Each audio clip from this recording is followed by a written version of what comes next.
Hi, I'm Odellen. My parents told me I was difficult, and quietly handed everything to my sister while smiling to my face. They thought I wouldn't notice the missing deed, the rewritten will, the sudden silence. But then, her husband knocked on my door with a letter that exposed the truth they'd buried for years. What was in that envelope shattered everything I thought I knew about loyalty, inheritance, and family. Would you open it if you knew it would break your heart? Asterisk, asterisk. Before we dive in, what time are you watching this and where from? Let us know in the comments. We'd love to hear your story too. It was a Friday. I hadn't planned to come home early. My last client canceled, so instead of staying late to organize receipts, I packed my bag, drove through the quiet streets of Pasadena, and pulled into our driveway just past 4. The house looked peaceful. Sunlight poured through the front windows, the scent of gardenias wafted from the porch planters. I walked in quietly, not out of stealth, but habit. After years of managing the household's appointments, bills, and the occasional outburst, you learn how to move unnoticed. I headed toward the kitchen to make a cup of tea when I caught voices coming from the sunroom. Odellen is too much of a burden on the family plans. Valora's voice floated through the half-closed sliding door. My hand froze mid-reach for the kettle. Mom didn't scold her. She didn't even sound surprised. Her response was soft but clear, like someone who had already made peace with the decision. We need to start transferring things while your father still has clarity. It's best we move forward before he asks questions. There was a pause. I heard the clink of a teacup being set down. Valora again. She has no kids, no husband, no reason to hold on to anything. Honestly, Mom, we're just keeping her tied into something she was never meant to have. My breath hitched. I backed up a step, gently pressing my back to the wall, heart pounding like it wanted to escape my chest. I thought maybe I misunderstood. But then Mom said it. She's single, no children, no real stake in the future of this family. It landed like glass, shattering in my ears. I gripped the edge of the counter, suddenly nauseous. They kept talking, unaware I was within earshot. Valora mentioned a trust fund, something about removing my name quietly and adjusting the documentation so it would be cleaner if done before Dad's next appointment.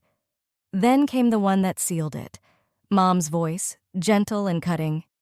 We'll make it up to her in other ways. I didn't wait to hear more. I backed away, making sure my footsteps didn't creak. The kettle remained untouched. I walked straight upstairs, closed my bedroom door, and sat on the edge of my bed, staring into nothing. The walls of that room had watched me cry after Dad's heart surgery. They'd seen me stay up organizing tax forms after Valora's second divorce left her drowning in legal bills. I paid off chunks of their mortgage, quietly of course, helped them file for property tax exemptions. I even paid for Mom's chiropractor treatments when her insurance dropped her. They always said, "It means so much, Odellen," or "You're the rock of this family." But now I knew. It had always been transactional. That evening, I went downstairs for dinner like nothing had happened. I moved through the kitchen, setting a few plates, ignoring the dull roar inside my chest. Valora came in, practically glowing, and began talking about her husband's latest business venture. He's meeting with venture partners next week. Might even land a development deal in Scottsdale, she chirped. Mom smiled proudly, then glanced toward me. You know, Odellen, it might make sense to move the rest of our investments under Valora's name, for tax purposes. I nodded without meeting her eyes. Sounds like you've got it all figured out. I picked at my plate, didn't finish my broccoli. When Valora handed me a chipped porcelain teacup, yes, the same one I used as a teenager that they never bothered to replace, I stared at it for a moment before quietly setting it aside. I need to be up early tomorrow, I said, rising from the table. Back in my room, I didn't cry, I didn't scream. I opened my laptop. I searched, can a trust fund beneficiary be removed without consent? Then, how to find out if you're still listed on a family trust? Then I remembered, I helped Dad draft the original trust document. It was during the refinance when I paid off the first half of their mortgage. He had me notarize a packet of forms. My name had been in the trust then. I was sure of it. So when did that change? Or had it been changing all along? Maybe I was never truly seen as part of the future, just as backup, the fill-in, the extra hand, not a daughter in full, but a convenient safety net. I shut my laptop and leaned back in my chair. My reflection in the window was blurred by the dark, just a woman sitting alone in a house that didn't really want her. But I wasn't going to be erased that easily. I wasn't ready to confront them yet. But I wasn't going to disappear either. The sun was barely up when I opened the front door to let in the breeze. The sky still wore that soft gray color it carries before fully waking, and the street outside was silent except for a distant lawn sprinkler hissing somewhere down the block. And that's when I saw it, taped right to my doormat. A plain, unmarked envelope. No return address. Just my name printed neatly in block letters. O'Dellin. I bent down, peeled it off, and stepped inside, the front door clicking shut behind me. I stood there by the entry table, staring at it like it might explode. Then I slid a finger under the seal. Inside was a neatly folded packet, 8 pages long, legal font. Across the top, proposed amendments to family trust, filing for probate review, and right underneath that, 3 names, Cynthia Norwood, Valora Norwood Briggs, and attorney Daryl K. Feldman. My name was nowhere. I flipped through the pages fast, then slower, then fast again. I knew how to read legal language. I was the one who used to explain it to them, for God's sake. What I held in my hand was a finalized filing, not a draft, not a suggestion. They had officially moved to amend the family trust, and I had been written out of it. A sound escaped my throat, somewhere between a scoff and a gasp, but nothing came out of my mouth. I just stood there. The silence of the house suddenly felt like mockery. This wasn't just a conversation overheard anymore. It was real. And it was legal. I set the papers down on the kitchen table and gripped the edge. My palms were cold, but my neck was hot. A vibration from my phone jolted me. I pulled it from my pocket. A message from Grant. "I'm sorry, I didn't know they were actually going through with it." My eyes narrowed. I didn't even realize I had texted back until I saw my own words. "What do you mean?" His reply came almost instantly. "I'll come by. This needs to be said in person." 30 minutes later, Grant was standing on my porch, his hands in the pockets of his windbreaker, eyes already apologizing. "I found the packet 2 nights ago," he said, stepping inside. "I was printing out travel confirmations and saw the file open on Valora's laptop. I thought it was just her usual future planning obsession. I didn't know it was official." He paused, watching my face. I shouldn't have looked, but when I saw your name gone, I couldn't stay quiet. We sat at the dining table. I offered him coffee, which he declined. His voice was steady, but his shoulders were tense. "I may be married to your sister," he said, "but I still know right from wrong." I studied him for a moment, unsure if this was guilt or rebellion. Maybe both. "She said you were too independent," he went on. "Said you didn't need family like the rest of us did. And your mom." She just nodded like it was obvious. I couldn't bring myself to say anything yet. Grant shook his head.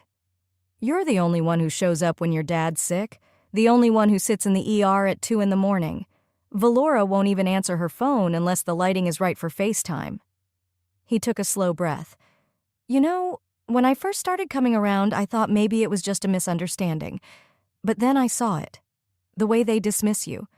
The way they use your name when it's convenient, but never your voice." He looked at me hard then. "It's wrong, O'Dellin. And even if I can't stop it, I can tell you the truth." I nodded once, not trusting my voice.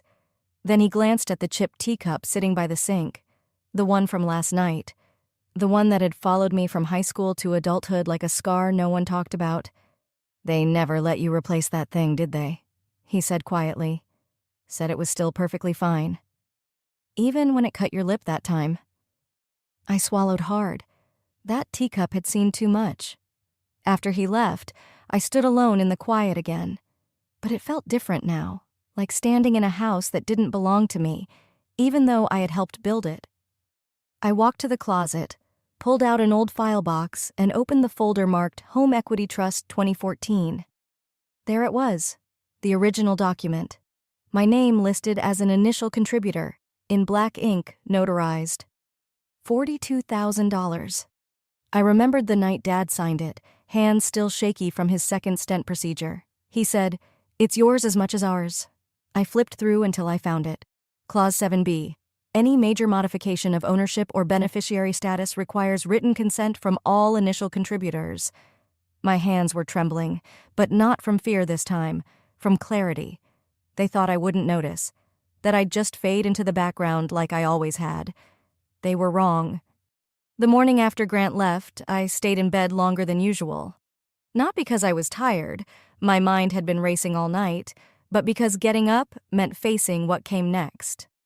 By mid-morning, I was sitting at my kitchen table with my laptop open, combing through a decade of digital folders labeled family documents. I hadn't touched some of these in years. Receipts, scans of wire transfers, scanned legal papers. It was like opening a time capsule filled with quiet sacrifices. Then I found it. March 28th, 2012. Wire transfer, $42,000. The memo line read, "Property tax Norwood residence." 2 months after that, the original trust was drafted and signed. My name was right there under the section titled Initial Capital Contributors, and then, buried deeper, Clause 7B. Any changes to beneficiary distribution or ownership status shall require written consent from all initial contributors. I leaned back in my chair, staring at the screen. This wasn't a footnote. It was a protection, one they had apparently hoped I'd forgotten, or ignored, or maybe one they never thought I'd remember. The following day passed in a blur. I worked a half day at the library, nodded through conversations I didn't hear, and skipped dinner. But that next evening, just as the sky turned orange behind the Pasadena hills, I pulled my car into my parents' driveway. The house looked the same, white shutters, overgrown azaleas, the kind of place that felt like it had roots too deep to move, even when you wanted to. I didn't ring the bell. I knew where he'd be.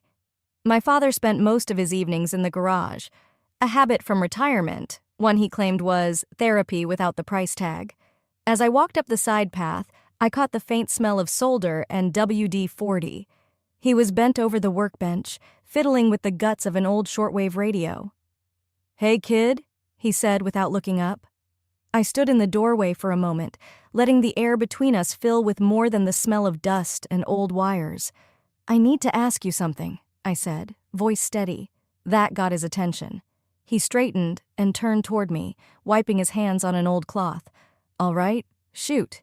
You remember the $42,000 I wired in 2012? To help cover the property taxes when Mom's insurance appeal got denied?" He blinked. "Yeah, that was a tough year." "And 2 months later," I continued, "you and Mom drafted the trust. I was listed as a contributor." He sighed. "Oh, Dellen, there's a clause," I cut in, "that any major change needs written approval from all contributors. Did you forget that?" He paused, the kind of pause that says more than words. "That was your choice," he said finally. "No one asked you to." "But you cashed the check," I said. "You let me think it meant something." He looked away, then back again. "We thought you'd understand. Valora, she has a family, kids, needs." I folded my arms, swallowing the rush of heat rising in my chest. "What does that make me? A sponsor? An ATM? You used my money to build this foundation, and now you're acting like I was never part of it." "Don't be dramatic," he muttered, turning back toward the bench. "Dramatic?" I repeated. "You're rewriting me out of the family finances. How's that for dramatic?" He picked up a screwdriver, twisted it into the open panel like I hadn't spoken. I hated when he did that, shrinking conversations by pretending tools were louder than people. "Valora's been struggling lately," he said without looking at me. I waited. "What kind of struggle?" I asked. No answer. "Is it the divorce payments, school fees, gambling again?" His hand stilled. That told me enough, but then he said something else, something that hit harder than any of that. "You wouldn't want to embarrass your mother right now." I froze. "What does that mean?" "She's not been well," he said quickly, almost too quickly. "And this isn't the time to stir things up. So you're saying the solution is to quietly erase me from the trust so she doesn't have to, what, feel guilty?" He turned to face me then, finally. "You always take things so personally," he said, exasperated. Why do you turn every problem into a crusade? That stung, not because it was new, but because it was recycled, a phrase he'd used before. Years ago, when I questioned why Valora got an inheritance advance and I didn't. I took a breath, nodded once, and turned to leave. He didn't try to stop me. As I passed through the kitchen on my way out, I saw it, the chipped teacup, sitting by the sink like it had every day since high school, the crack running from rim to base like a quiet warning no one took seriously. I wasn't allowed to replace it. It's perfectly fine, they used to say. Still works. Funny how some things never break cleanly. They just linger, damaged but present. That cup wasn't just a cup. It was me, not forgotten, just expected to endure. It was early, the kind of quiet morning where even the birds weren't quite sure it was time to start singing. I'd been up since before dawn, staring at the legal documents I had printed out and spread across my kitchen table like pieces of a broken promise. The clause was there, clear as day. My contribution to the trust gave me a right to be consulted before any changes were made. I didn't need to scream. I didn't need to beg. I needed to act. By 8:15, I'd drafted a formal letter addressed to my parents' attorney. Calm, precise, citing the clause word for word. Any material amendment to the rights of initial contributors shall require written consent. I wrote with no bitterness in the tone, only facts. Before sealing the envelope, I looked over every sentence again. My signature came last. It wasn't just ink on paper. It was the weight of every grocery bill I'd covered, every holiday dinner I'd paid for, every emergency hospital copay I'd fronted when Dad's insurance ran out. I slid the letter into a certified mail envelope, affixed the tracking label, and stood by the front door for a moment longer than necessary. My hands trembled slightly, but I wasn't afraid. Just tired. No yelling, just proof. Let them respond to paper for once. I dropped it in the mailbox on my walk that morning, under a clear sky that somehow made the whole thing feel even more surreal. Pasadena looked the same, lawns trimmed, dogs being walked, neighbors waving, but for me, something had split. The silence came next. Not a phone call, not a text, not even a passive shrug from my mother. Instead, Valora found another way to speak. 3 days later, my coworker Brina called me during lunch. Did you see her post? What post? I asked, confused. Just check her Facebook, now. And there it was, a photo, blurry but intentional. Dad, Mom, Valora, her kids, even Grant standing stiffly at the edge. Everyone but me. The caption? Some of us sacrifice for family, while others demand what they didn't earn. Funny how the loudest ones forget what it means to give. My stomach turned. Comments began to pour in. You're the rock, Valora. Some folks don't appreciate what they have. Keep your head up, sis. Haters always show their face eventually. People I'd known since grade school were now echoing her story, swallowing it whole without a question. One mutual friend, Marcy from church choir, sent me a private message. I hope y'all work it out soon. Hate to see family tear itself apart like this. Work it out? As if this was a spat over borrowed clothes or someone forgetting a birthday dinner? I didn't reply. I didn't argue. I just took a deep breath, opened my notes app, and began capturing every comment, every share, every screenshot. They were writing the story, and I was archiving the truth. That evening, as I loaded the dishwasher after a dinner I barely tasted, I called Brina. She was the only one I trusted to see both the pain and the fight. She listened carefully, then asked, Odellin, did you ever sign anything waiving your rights in the trust? No, I said without hesitation. Never. Brina's voice sharpened. Then the next time they go public, you will too, but on your terms. I let that sink in, not out of vengeance, not even pride, but because truth, if left to rot in silence, starts to look like guilt. The next morning, I filed my second letter, this time with attachments. Screenshots, dated, annotated. I didn't threaten. I just filed the second letter, with receipts. I didn't threaten. I just filed the second letter, with receipts. The next morning, I brewed a fresh pot of coffee, but it tasted more like purpose than comfort. The silence in my house wasn't heavy anymore. It was focused. I opened my laptop, logged into my account, and drafted something I never thought I'd share online. Not in this lifetime, at least.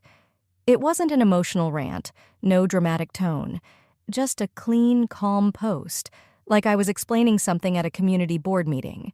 I started with one sentence.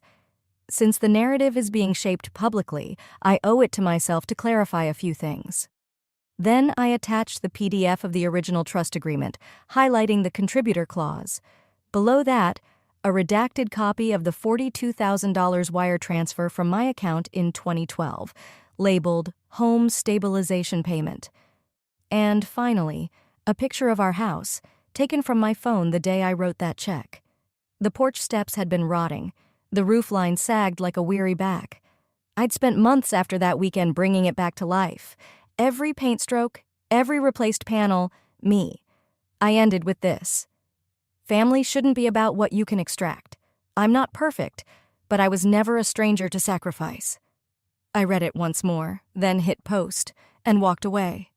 I didn't check it again for several hours. I needed space from the noise I knew would come. I folded laundry, cleaned out the fridge, and even swept the walkway, something I usually saved for weekends. But by the time I returned to my desk late that afternoon, my notifications had tripled. Some messages stung more than others. I always knew you had their backs. You just never shouted about it. Valora should be ashamed. How many times did you pay for her mess? But the ones that really struck me, they came from the people who'd quietly distanced themselves this past year. I owe you an apology. I believed what she posted last week. My mom showed me your post. She cried. Even one of Valora's closest friends, a woman named Darcy, who I hadn't spoken to in years, shared my post with a caption, "There's always two sides. I won't be dragged into lies again." That one landed, hard. And Valora? Nothing. Not even a passive-aggressive quote or inspirational selfie. Just silence. It screamed louder than any post. By Thursday, I had a text from a cousin I hadn't seen since Grandma's funeral. I always knew you got a raw deal, but seeing it like that? Damn, oh. That weekend, I attended a small neighborhood charity event at the community garden. Normally I'd skip it, but I needed to see faces. Not for validation, just clarity. Valora was there too, of course. Airbrushed makeup, her usual curated smile, like she'd walked out of a lifestyle blog post. But something had shifted. People nodded at me first.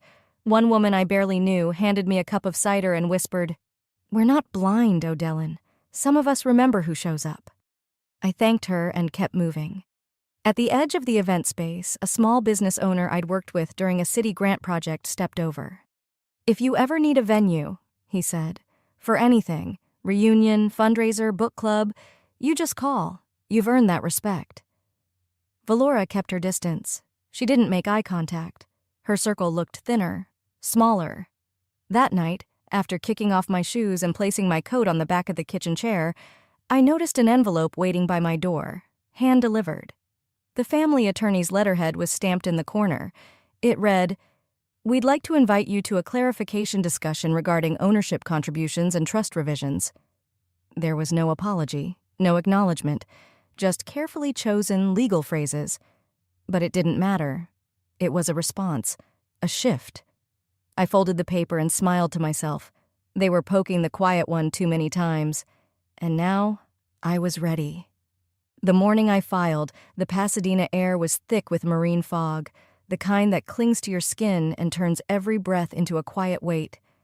I parked 3 blocks from the county clerk's office, not because I had to, but because I needed the walk. I needed that moment alone, away from screens, comments, the echo of Valora's smug little barbs. I carried the folder under my arm like it was a shield. The building loomed up through the haze, bland and square, with smudged glass doors that stuck slightly when you pulled. I stepped inside, nodding to the security guard, then walked straight to the front desk. The clerk behind the glass partition looked up as I slid the envelope through. "Property dispute?" "Yes, and a challenge to a trust modification." She scanned the top page, then lifted her eyes to meet mine. "Family case?" I didn't blink. "It always is." She nodded slowly, almost like she'd seen this before. "You sure you want to go through with this?" I held her gaze. "I'm sure I'm done being erased." The woman didn't say more. just stamped the intake date and gave me a receipt. I held it in my hand for a long second, folded it into my purse, and walked out. The fog had lifted. That afternoon, I sat at my kitchen table with a cup of cold tea and an old laptop I hadn't used in years. It still had the email threads from when I served as secretary on the HOA board back in 2019, right before everything started shifting. I dug through dozens of digital folders until I found what I was looking for, an email from a former board member named Thomas Claymore. His message, buried deep in a reply chain, read, "Valora submitted amendment forms, but legal flagged them. Deed changes not fully processed, pending clarification. If not corrected, property remains as filed." I closed the laptop and sat in silence. That was the window. The next day, I tracked down Thomas through an old contact list and found him living just 10 minutes away in Altadena. I called. He picked up on the third ring. "Miss Marin?" he said, voice raspy but alert. "Yes, you may not remember me, O'Dellin. I used to handle—" He interrupted. "Oh, I remember. Valora's sister." I paused. "I was hoping I could speak with you about something. About the amendment process. The trust. That filing." There was a quiet moment before he said, "Come by. I'll pull out the files." His house smelled like pine cleaner and old paper. He led me to a back den stacked with boxes and binders. He moved slowly, but with care, flipping through a set of HOA board minutes from early 2020. "Here," he said, tapping a yellow highlighted paragraph. "This is the objection I raised. Your name was still on the property records then. I told them the amendment lacked full consent." He handed me the folder. Inside were meeting transcripts, timestamps, even the original signed deed. My name clear as daylight. "You should have received notice," he added, "but someone claimed you'd declined involvement. It didn't sit right with me." I stared at the paper in my lap. "You knew." "I did, and I should have said something sooner." He paused. "It's not too late if you're ready now." I was. I thanked him, drove home, and sat at my desk well past sunset. Later that night, while drafting the motion with my real estate attorney over Zoom, I caught wind of Valora's latest attempt at control. She'd posted a vague line on Facebook. Some people would rather relive the past than heal. The comments were predictable, her usual chorus of loyalists. I didn't engage, I didn't need to. Instead, I signed the legal motion, attached Claymore's documents, and slid the thick manila envelope into the courier box marked "Next Day Delivery." Just before midnight, I pulled up in front of Valora's townhouse. Lights were still on. Laughter filtered through the second-story window. Her and her friends, maybe, or a bottle of wine trying to wash away the scent of exposure. I stepped onto her porch and slid the envelope marked "Urgent Property Dispute Pending" under her door. For the first time in years, she would have to respond to something she didn't control. The email came 3 days later. Subject line, "Community Unity and Property Clarification, Optional Attendance." But I knew what it really was. Valora's invitation to the HOA meeting had all the right words. Polite, neutral, sugar-coated with phrases like neighborhood harmony and open dialogue. But even before I clicked it open, I could hear her voice behind the text, bright and performative, like a hostess at a party she wasn't planning to clean up after. I RSVP'd without hesitation. That evening, I didn't overdress. I wore navy slacks, a soft blouse, and flats, but I carried a folder tucked neatly beneath my arm. Not thick, not dramatic, just enough. The community hall buzzed when I walked in. Plastic chairs scraped against linoleum floors, neighbors adjusted their name tags, and snacks sat untouched on a folding table near the back. Valora stood near the center like she owned the place. Of course she did. She was head of the event committee. She spotted me, offered a cool little smile, and gestured toward an open seat near the front. I didn't take it. I stayed standing, close enough to see, but far enough to observe. The meeting started innocently. Parking enforcement, tree trimming on Cedar Lane. Then Valora cleared her throat and stood. "Before we wrap, I'd like to acknowledge something personal, but relevant. My sister, O'Dellin, has recently initiated legal filings regarding property within our community. Family matters, yes, but unfortunately, they've bled into public concern." I felt the collective breath tighten in the room. Murmurs. A few heads turned toward me. I didn't move. She believes she has a claim to a property currently occupied by my daughter and me, Valora continued, her tone soft but dripping with condescension. I've tried to handle it privately, but sometimes people insist on turning family issues into legal battles. She reached into a tote bag and pulled out a glossy brochure. Color photos, the house, the front porch with Romy holding a potted fern. The headline, Legacy, Building Our Family Future. She handed copies down both aisles like it was a church bulletin. A man in the third row whispered, "Is she serious?" Valora's eyes scanned the room, landing on me. If she wants the truth, here it is. That's when I stepped forward. I didn't raise my voice. I didn't even clear my throat. I simply walked to the board table, handed the HOA president a single envelope, and said, I have documentation to submit for the record, including unfiled deed revisions, board objections, and the original trust record bearing my name. He opened the envelope. One by one, he pulled out the documents, highlighted sections, signatures, board letters from 2019, my name in print, legal, verified, irrefutable. Then the door creaked open. Thomas Claymore entered slowly, a cane in one hand and a brown folder in the other. No one said a word. I served on this board for 8 years, he said plainly, and I objected when Valora attempted to file changes without O'Dellen's consent. Those objections were ignored, but they're still in the record, and I'm here to confirm she's not just entitled, she's rightful. Silence. The kind that fills up a room like fog. The president looked around, then down at the documents again. Given the clarity of evidence, he began slowly, and in light of Mr. Claymore's testimony, we are officially suspending any title change activity regarding this property until full review is conducted. All actions are frozen.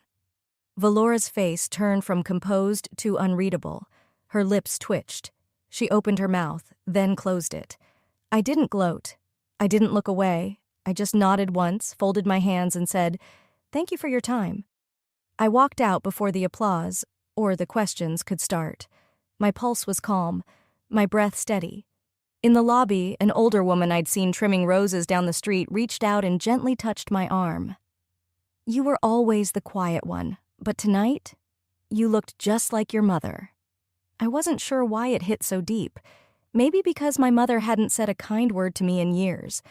Maybe because I remembered how she used to sit at meetings like these with her back straight, her mouth closed, but her presence undeniable. I smiled. Not to prove anything, just because it felt right. I didn't need to show them everything, just enough to remind them who I was and what they threw away. I didn't rush. The next day passed in a slow, deliberate quiet, the kind that settles over you when you finally said what needed to be said. I spent the morning in the garden, clipping rosemary and lavender, not because I needed them, but because the smell grounded me. I swept the porch, let the sun warm my face, ignored the vibration of my phone every 5 or 10 minutes. By late afternoon, I was ready. I sat down at the desk in my home office, where the folder labeled Truth waited on the corner. It had been sitting there for weeks, thick, neat, and full of receipts no one had wanted to look at until now. I opened my laptop, logged in, created a new post on my personal page, the one Valora didn't know existed, the one with just a few coworkers, old classmates, and mutual friends who weren't quick to pick sides. Then I typed, "When your family erases you, sometimes you have to show the receipts." I attached images, scans of the original deed with my name, the trust clause highlighting initial contributor consent, board objection letters, even that old photo of the house with boarded windows from the year I covered the taxes. I added screenshots of Valora's messages, Romy's trip photos, and a breakdown of where the inheritance money had gone. No anger, no insults, just facts, stacked neatly, presented calmly. I hit post and walked away. By the time I started dinner, it had over 400 shares. I hadn't tagged anyone. No hashtags. But it spread, like dry grass catching fire under a magnifying glass. People I hadn't spoken to in years commented things like, "This hits too close to home," and "Been there. Thank you for saying what we're not supposed to." By midnight, it had passed 12,000. I didn't read every comment, but the ones I did stayed with me. This is financial abuse. Her sister sounds just like mine. I wish I had proof like this. Then came the ping. Rami, a video tag. I hesitated but clicked it. Her face was blotchy, eyes red. She sniffed as she spoke. I didn't know the full story. I thought it was Mom's house to pass on. I didn't ask questions, and I should have. Please, Odellin, can we talk? I stared at the screen. No anger, no satisfaction, just a strange stillness in my chest. I didn't reply. Instead, I turned off the lights and went to bed. The next evening, the doorbell rang just after 7. I opened the door to find Romy standing there in jeans and an oversized hoodie, makeup smudged under her eyes. I needed to say it in person, she started. I really didn't know about the will. I didn't know you paid for the house. I thought, her voice cracked. I thought Mom was just protecting me. I looked at her, not cruelly, just clearly. You didn't know, I said softly. But you didn't ask either. You just took. Her mouth opened slightly, but nothing came out. She nodded. There was no hug, no dramatic embrace, just a long, aching pause between us. Then slowly I closed the door, gently, not to slam it shut, but to end the moment with the same quiet it began. Later that night, I pulled out a photo from the back of a drawer. It was old, creased and faded. Me at 12, Romy at 6, our mother behind us, arms wrapped around both shoulders like a safety net that never truly held. I didn't cry, I didn't rage, I just breathed, in and out, long and slow, as if I'd finally stepped out of something that had been pressing down on me for years. I glanced back at the laptop. My post now had over 27,000 shares, and at the top of the comment section, someone had written, "You didn't lose your family. You freed yourself from pretending they were one." I read it twice. Then I clicked like. Let the world know who I really was, since my family never would. The day after my post hit 30,000 shares, the house was finally quiet again. I hadn't turned on the news. I didn't scroll. I let the phone ring and buzz and flash as much as it wanted. I didn't owe anyone my attention anymore, not after what it had cost me to reclaim it. I was sipping lukewarm coffee on the back porch, watching a squirrel dart along the fence, when I heard a car pull into the driveway. The tires crunched slow and hesitant, like someone unsure whether to turn around or keep going. Then the knock. I opened the front door, and there stood Darren, Romy's husband. He looked uncomfortable, like he'd been sent but hadn't agreed. "I found this," he said, holding out a thick white envelope. "In an old drawer in the garage at the farmhouse. It was tucked behind some tools. It's from your dad. It's only addressed to you."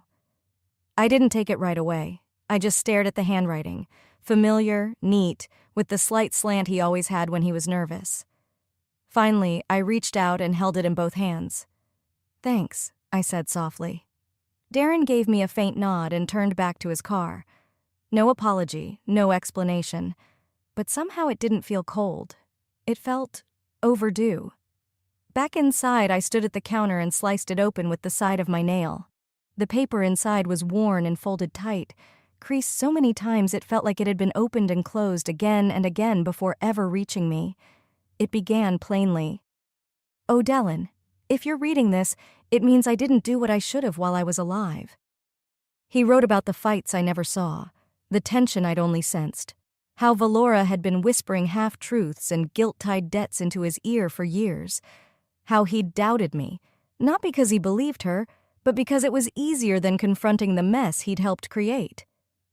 "You were the one who stayed, the one who fixed the fence when the post broke, the one who paid the tax when the checks bounced. I should have stood by you. The land was always meant for you, because you treated it like it mattered." Inside the envelope was another folded sheet, a draft of a deed transfer, signed but not notarized. That night, I barely slept. I laid it all out on the kitchen table. The letter, the draft deed, my receipts, the HOA ruling, the notarized documentation from my lawyer's motion. My past, present, and future in legal-sized paper. By Friday morning, I was sitting in my attorney's office, folder in my lap, back straight. "This is substantial," she said after scanning the letter. Combined with the board's freeze and the draft deed, we can initiate a title correction and formal transfer. And it'll hold? I asked. She looked me in the eye. You didn't just inherit it, you reclaimed it. 2 weeks later, the documents came through. 75 acres, officially mine. I didn't tell anyone. Instead, on a warm Sunday morning, I drove out to the edge of town, past the split rail signs and the turn where the creek still cut the land like a quiet scar. I parked near the southern fence, pulled off my shoes, and walked the line barefoot. The soil was warm, dry, familiar. I passed the pecan grove where Dad used to dig with his bare hands, muttering about root health and drainage like the trees were old friends. I stopped near the western slope and knelt down. The breeze picked up then, not sharp, just enough to rustle the grass and whisper in my ear like breath through memory. I didn't take a picture. I didn't post a thing. I just stood there. I didn't need their applause. I needed my dignity back, and I found it in a place they tried to erase me from. As I walked back toward the car, I whispered the same words that started this whole thing. Only now it wasn't anger. It was release. When your family erases you, you show the receipts, and then you start over. I didn't get the family I deserved, but I became the woman they